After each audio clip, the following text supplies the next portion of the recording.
Hey y'all, it's time to settle in. It's time for your bedtime story. It's Sunday night, June 15th, 2025. So let's get cozy. And tonight, the story, Little Red Riding Hood. Once upon a time, there was a great forest. By the forest, there was a small house. And in the house lived a man, a woman, and their little daughter. One day, the woman, who was an extremely handy seamstress, made her daughter a beautiful scarlet cloak and hood. The girl loved the cloak. She wore it so often that from that day forward, she became known as Little Red Riding Hood. Little Red Riding Hood, said the mother, would you be so kind as to take some freshly baked bread, butter, and a fruit cake to your grandmama? I'd be delighted to, Mother, said Little Red Riding Hood. But it has been such a very long time since I have seen grandmama. I fear that I shall not recall where she lives, or even what she looks like. My dear, replied the mother, once you get going, you'll be sure to remember the way. Little Red Riding Hood set off into the heart of the forest. She carried a wicker basket lined with a red and white checkered cloth and filled with her grandmother's goodies. Little Red Riding Hood sang softly as she hopped along the forest path and watched the world go by. A beastly wolf heard Little Red Riding Hood's sweet song. The wolf was a nasty, greedy creature, and it longed for nothing more than to gobble up Little Red Riding Hood for his breakfast. But he daren't. You see, a woodman was working close by with his dog. The dog looked a little timid and moth-eaten, but by Jove, could it be ferocious, especially when it caught a sniff of a beastly wolf. So instead of pouncing and risking a commotion, the wolf crept up to Little Red Riding Hood very gently and said, Hello, Little Red Riding Hood.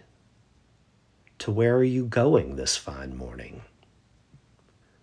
To see my grandmama, she said, and take her the gifts from my basket. Bread, butter, and cake. Where does your grandmama live? Asked the wolf. In the heart of the forest, she replied. Ah, yes, I know that house, said the wolf in a low, gruff voice. But I must be off now. I bid you farewell, little girl. Do take good care of yourself out here. The forest can be a mighty dangerous place for little girls to be all alone. And before Little Red Riding Hood had time to reply, the wolf was gone. Little Red Riding Hood was in no hurry. She loved the forest and could happily play there for hours. She followed a butterfly. She watched a squirrel crack open a nut. She saw a rabbit hop through the ferns and a bee collect nectar from the wild flowers. She even bumped into a woodman cutting logs.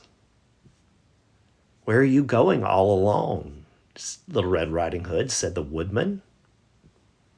I'm going to see my grandmama, she said, but I must hurry along now, or I'll be late.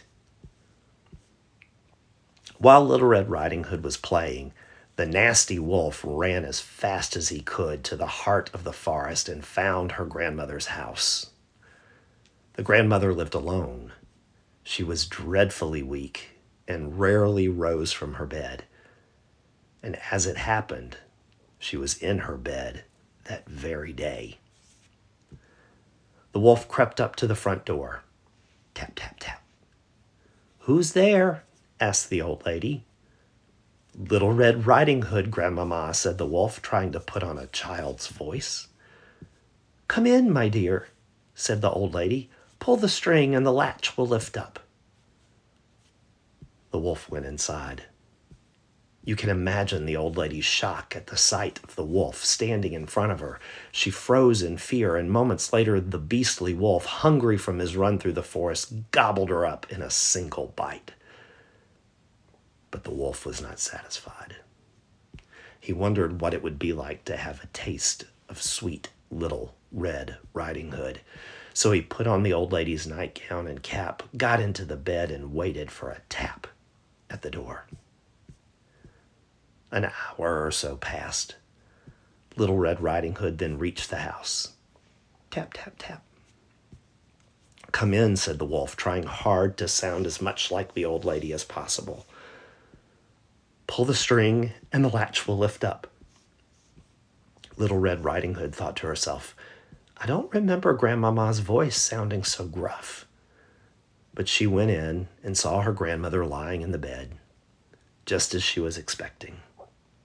Grandmama, said Little Red Riding Hood, Mother has sent me with bread and butter and cake for you. Oh, you are so kind, said the wolf. Come here and let me kiss you. Little Red Riding Hood, who, remember, had not seen her grandmother for some considerable time, approached the bed.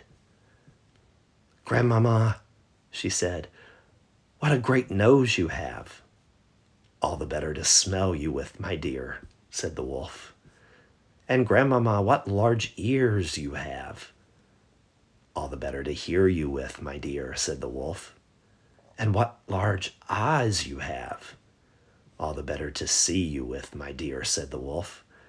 The wolf was getting impatient.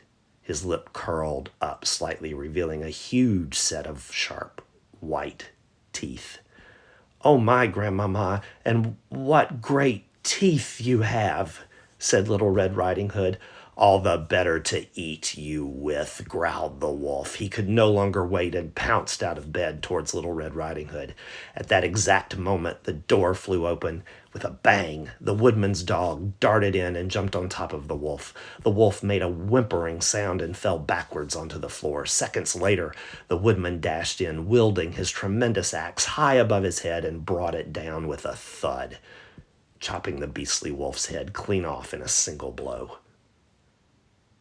Oh, thank you, kind woodman, cried Little Red Riding Hood. How on earth did you know the wolf was here and that I was in danger? Well, said the woodman, I'd seen a nasty-looking wolf lurking in the forest recently. When we met earlier, I wanted to make sure you were safe, so I followed you. My dog caught scent of the wolf when we approached the house, and we rushed in to save you. Oh, how brave and clever you are, dear woodman, said Little Red Riding Hood. 1,000 thank yous again. The woodman walked Little Red Riding Hood home and explained the nasty happenings to her parents. They were eternally grateful to the woodman and his dog for saving their precious Little Red Riding Hood from the beastly wolf. The end. Good night, y'all. Sleep tight.